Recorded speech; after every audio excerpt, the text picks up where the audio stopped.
Max et Cornelius, tome 1, Le trésor du roi des noyers, aux éditions Dupuis, d'Alex Véniel et de Franck Soulard. Là, on nous raconte l'histoire de Max, un petit garçon de 11 ans qui fait la connaissance d'un terrible pirate qui était un petit peu enfermé dans un tableau magique. Voilà. Max a un papa qui est gardien de musée.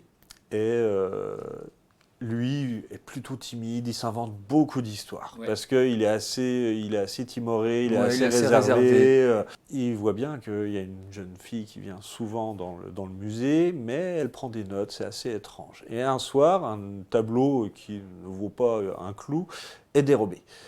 Et c'est quand même bizarre. Il va remettre la main sur le tableau, et à ce moment-là, le personnage peint dans le tableau, qui est un pirate terrible, le roi des noyers, Cornelius Black, sort un petit peu du tableau, échange avec Max, et c'est parti pour une grande aventure. Oui.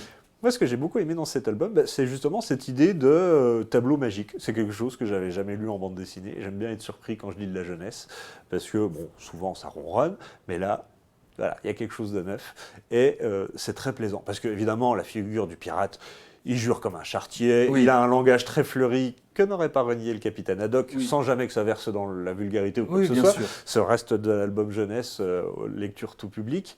Et il y a évidemment ce côté qui veut voler le tableau. Pourquoi ? Évidemment, le tableau est sûrement la clé du trésor de ce terrible pirate.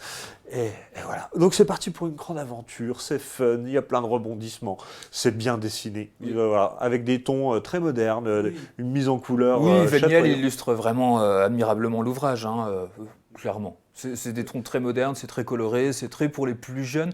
Alors pour les plus jeunes, pas trop pour les ados quand même, je dirais à partir de 6 ans. C'est à la fois simple, la narration est à la fois simple pour plaire aux plus jeunes, elle est également assez dense pour permettre aux adultes de se délecter avec tous les indices que sème le scénariste tout au long du récit aussi. Il y a plein de clins d'œil comme ça. Moi, j'ai trouvé que c'était réjouissant comme lecture jeunesse. Ouais. Et en même temps, de façon sous-jacente, ça traite d'un sujet qui est assez perturbant pour certains jeunes enfants, qui est l'énurésie, qui est traité aussi dans cet album un petit peu. Donc c'est assez profond aussi, comme ça. C'est bien fichu. Ouais, c'est bien fichu.